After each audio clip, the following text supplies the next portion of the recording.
in order to help Kenya lower their temperature level and improve its vulnerability. Our organization decides to select a team leader among you guys that will lead the rest of you to make a recommendation plan for Kenya. Each of you will be assigned different topics.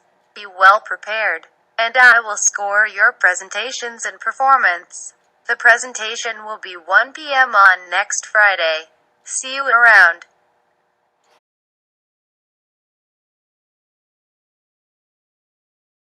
Hi, this is Yao Cheng. I'm going to talk about vulnerabilities and opportunities of Kenya. The vulnerabilities have three main parts: hazard, exposure, and sensitivity. The first vulnerability I want to talk about is floods. For the hazard, global warming leads to rainfall which cause floods in Kenya. For the economic dimension, roads, farms, and automobiles would be destroyed. For the cultural damage of culturally food, spices, and plants. Exposure, Lake Victoria, Tana River, drainage basin, and coastal settlements. For the social dimension, infrastructure damage ruins people's shelters. Sensitivity, government's ineffective actions and long wait time would further cause frustration in society. The second vulnerability I want to talk about is disease. Hazard, longer warm period help mosquitoes breed diseases. For the political dimension, citizens rebound due to government's impractical actions. Exposure, people live or work outdoors are more exposed to mosquitoes. For the social dimension, children and babies are more likely to be exposed because of their low immune systems. Sensitivity, governments would have to cost more on developing people's health insurance and technology. The third vulnerability I want to talk about is droughts. Hazard, extreme climatic events increase droughts which would occur every 3 to 4 years. For the ecological dimension, living organisms would die of water scarcity. Culture, people are moving to find other water sources. Exposure, farmers live near agricultural areas are likely to be exposed to droughts, so does wildlife. Economical, crops dying leads to economic loss. For the social dimension, people need water to survive. Sensitivity for cultural dimension, people immigrate to find the food source. For economical, government would have to cost more to deal with damage caused by droughts. Then another vulnerability I want to talk about is forest fire. Since 1990, Kenya has lost 5,700 hectares of forest land per year to forest fires. For the ecological dimension, bigger fires change the ecological balance. For the culture, many rare species and plants soon to be extinct. Exposure, wildlife and people live in forests are exposed to forest fire. For the social dimension, people live in southwest are exposed when they shift to a more acid climate area because of drier season. Sensitivity, for the social dimension, people absorb pollutant smoke released by forest fire.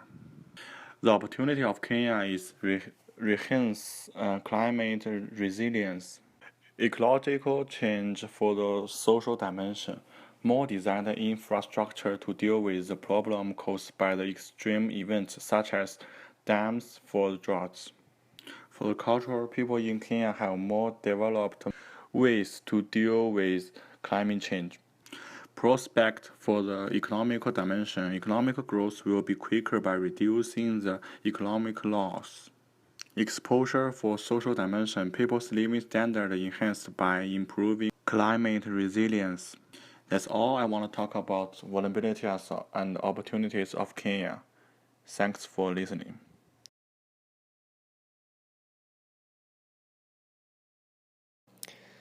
Hi everyone, this is Yuju, and I'm going to be focusing on Kenya's involvement in fossil fuel production and use, also about deforestation. In the 1950s, Kenya began the exploration of petroleum and drilled their first well after 10 years. In 1986, the petroleum exploration and production legislation in Kenya was revised to provide suitable incentives and flexibility to attract international exploration interests in the country. As of 2007, Kenya had one refinery, one of the largest crude oil refineries in East Africa, the 90,000 barrels per day Mombasa refinery. There are storage facilities throughout the country, and these are adequate for both crude and finished products. About 30 exploration wells have been drilled to date, and although none has encountered a commercial discovery, a number of drill stem tests have recovered or tested gas. With that being said, if Kenya found oil, it could take 4 to 7 years before the country could benefit from the possible insulation effect from a surge to global oil prices. As of 2007, Kenya has no system for increasing the volume of oil imports or storing them in the wake of an oil supply disaster. The refinery typically operates below capacity and processes Murban heavy crude from Abu Dhabi and other heavy Middle Eastern crude grades. In 2011, Kenya imported about 33,000 of crude oil entirely from the United Arab Emirates. In mid-2012, oil was discovered. This came after a long time of disappointing exploration activities in Kenya. The reserves became commercially viable after it was confirmed that there were around 300 million barrels worth of reserves. Kenya is among the more virtuous countries in the world environmentally, emitting only 0.03% of the world carbon dioxide poisoning. This is only a small part of Kenya's history with respect to contributions to climate change. The next thing I would like to talk about is the deforestation in Kenya. In 1963, forests covered 10% of land in Kenya, and by 2006, that dropped to 1.7%. One thing that I encourage everyone to pay attention to in order to improve Kenya's current situation is a moth forest case in 2009. The Kenya government was determined to develop forests in Kenya and displaced 20,000 people to make room for tea plantations, logging, and other commercial concerns. The Ogiek, indigenous people who have lived in Kenya's moth forests for hundreds of years, resisted. The Ogiek want the government to enact an Ogiek Land Act and review Kenya's Forest Act to give the Ogiek the right to inhabit the forest, conserving it on behalf of their children as they always have. This is still a serious case even till now. Unless legislative action is taken, much of the forest may be lost, the land will become meaningless to the Ogiek, and their culture would undoubtedly suffer with their displacement. There are many causes behind this strategy. For example, cash crop farmers who grow crops continue to increase the area under cultivation to be able to get more income, where the local administration has been instrumental in allocating land to individuals without considering conservation issues. Furthermore, the industries and the consumers in the developed world promote the export of cash crops in bulk, mainly in raw form for processing. With the fact of deforestation, if Kenya is continuously in this situation, the Kenya Forestry Working Group has estimated that Kenya will lose $300 million each year by deforestation from the tourism, tea, and energy sectors. Deforestation and forest degradation can cause wildlife to decline. When forest cover is removed, wildlife is deprived of habitat and becomes more vulnerable to hunting. Considering that about 80% of the world's documented species can be found in tropical rainforests, deforestation poses a serious threat to the Earth's biodiversity. Forests are the largest terrestrial store of carbon, and deforestation is the third largest source of greenhouse gas emissions after coal and oil. Deforestation causes 15% of global greenhouse gas emissions. Of these, carbon dioxide emissions represent up to one-third of total carbon dioxide emissions released because of human causes. I am here to encourage everyone to face the problem and work together to make Kenya a better country.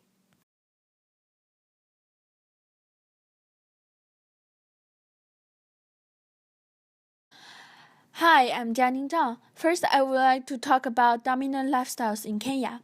The variations in consumption expenditures are more pronounced in urban areas, where expenditure shares in the fifth quintile are 121 times more than that of the first quintile. About 47% of the Kenyan households use charcoal, And the agriculture and forestry are the largest emitters in Kenya. The urban people usually have more strategies and higher level technology. So the rural indigenous and people usually migrate. And the urbanization grow at annual rate of 3.5%. The average Kenya has a footprint of just 0.3 tons. The government used 5 trade-offs to improve the climate change, which is shift to light rail freight transportation, restoration of forest on degraded lands, increase agroforestry, and use of the renewable energy, and the LPG cookstoves implement. These trade-offs help improve air, reduce traffic congestion, and increase the biodiversity, livelihood, water availability, and crop yields in Kenya. It will also meet less fuel wood demand and air pollution, and reduce carbon dioxide emissions. There are 4 affected vulnerable populations in Kenya, which is women, poor people, indigenous, and the children. The reason why there are the vulnerable population is that the husband have to leave home to seek job opportunities in urban area. The women have multidimensional roles, and the poor people and indigenous people usually highly depend on the natural resource, while the climate change influences the resource negatively. The children are vulnerable because they usually have less food and water access. They also have weaker immune system. The last thing I would like to talk is about the political platform and history of Kenya in UNFCCC. In May 1992, Kenya attended UNFCCC's 5th session, and the same year, in June, Kenya first signed up and got involved in UNFCCC. 1994, Kenya entered into force after UNFCCC, and since 2006, Kenya entered more political platform power in UNFCCC by bringing all youth organizations together in Africa to work on the climate change and let them speak out in COP of the UNFCCC and the Kyoto Protocol. In 2014, Kenya Red Cross Society launched the SER program, which aimed to plant and carry for 2.5 billion trees by 2018 and tackle climate change. In 2015, Kenya submitted a new climate action plan to UNFCCC ahead of 2015 Paris Agreement. The Kenya used to become one of the countries who generates low carbon emissions in the world. It is also a developing country who advocate UNFCCC. However, its carbon dioxide emission has increased due to rapid fossil consumption. In order to reduce the emissions, Kenya has adopted many policies, work with other countries to create new climate change plans. And their political status is strengthened gradually because of their efforts to meet UNFCCC's requirement. Therefore, they have more voice to help minorities to speak up in UNFCCC.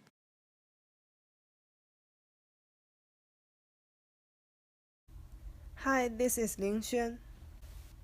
I have 5 involvements of Kenya.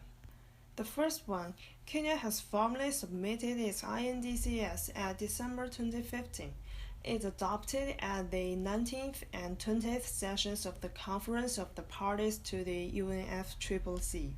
Then Kenya seeks to abate its greenhouse gases emissions by 30% by 2030. The second involvement is Kyoto Protocol. Kenya has become the 9th party to the Kyoto Protocol on April 8, 2014. The third one is REDD Plus in Kenya. It exploits incentives provided within the framework of UNFCCC to implement sustainable forest management approaches. The fourth one is CDM projects in Kenya. This project contributes to the sustainable development of Kenya by 6 ways. For example, it has more employment opportunities, contributes to Kenya's fiscal revenues and increases the number of clean energy projects in the country. The last one is the COP in different countries. In Copenhagen, its main goal was to establish an ambitious global climate agreement for the period from 2012. In Cancun, it proposed to place a zero export quota on the export of hunting trophies from South Africa and Switzerland. In Paris, it limits increase in global average temperature to 2 degrees Celsius or less. For the historical context, in 1992, Kenya had first involved in UNFCCC, but it was bearing the brunt of climate change impacts and the associated social-economic losses. So Kenya has created an Africa's Sustainable Transportation, used livestock carbon, increases forestry, launched REAP program and Sustainable Environment Restoration program to recover and improve from its current loss and catastrophes.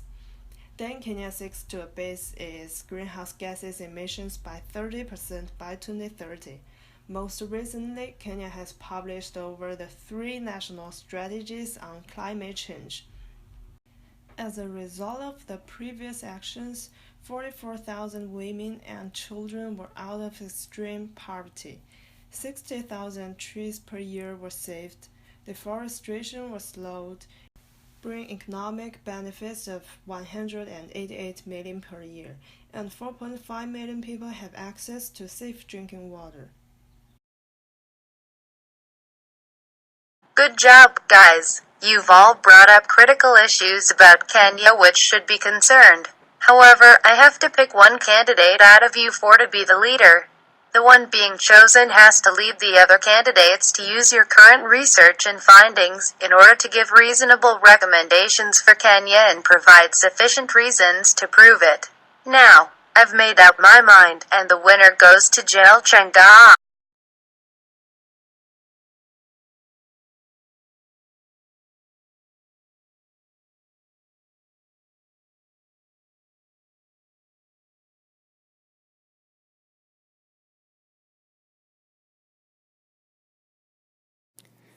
As for recommendations we have for Kenya, we decided to control the consumption of fossil fuels, in which incremental approaches are estimated to be capable of reducing emissions by up to about 25% over a several-year period. NCCAP reports that emissions from the vehicle population were equivalent to 6 million tons of carbon dioxide, or 10% of national emissions, and these emissions are expected to rise to an estimated 19% of total emissions by 2030. Therefore, we suggest to offer Kenya with incremental vehicle technology options, such as operating on diesel fuel or hybridizing the combustion engine with an electric motor and battery system, which can reduce GHG emissions to about 57 to 65% of the emission levels expected from future gasoline vehicles. Furthermore, from researchers, we also found out that faster journey times and reduced acceleration, resulting from fewer stops and signal priority, have been shown to reduce fuel consumption. Using data from the 2001 National Household Survey and emissions data from the Department of Environmental Protection and the Energy Information Administration, it was concluded a BRT system provides the greatest decrease in CO2 emissions when compared to light rail. The 40-foot CNG buses used in the BRT system exceed light rail CO2 reductions by approximately 300%. The second recommendation. On 2015, Kenya was recommended to swap firewood for sawdust and briquettes. By improving efficiency in Kenya's forestry sector, the city can see a reduction of up to 27% of CO2 levels in greenhouse gas emissions.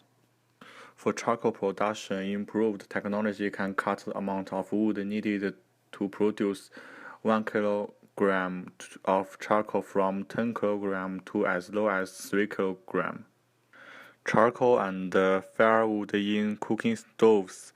The proposed measure target the adoption of 5 million improved cook stoves to replace inefficient cooking device and reduce firewood demand, increasing efficiency in wood usage in industry process. Simple measures can generate emission reduction of 2 million TCO2e per year. For the cost-benefit analysis, our first recommendation, which is develop the public transportation and reduce the consumption of fossil fuels, it reduce greenhouse gases, lower oil input bill for the government, and lower oil consumption for the consumers. But it is lack of decent roads connecting rural and urban areas, and it's hard for farmers to deliver food directly to city markets, and the government has to invest nearly 300 million in rebuilding Colonial Railway. For the second recommendation, investing in efficiency measures in forest product processing and operations. It helps the East African nation meet its climate commitments and brings annual economic benefits of 188 million. But the government should also need expenditures to manage public forest land.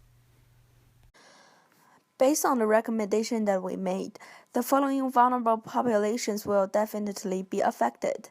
First, women populations will benefit by reducing workload and having more water access, more income. Moreover, the informal systems of land administration and management in Kenya, enhanced women's participation or leadership, prove that the women population's land rights and decision-making power are strengthened by accepting these recommendations.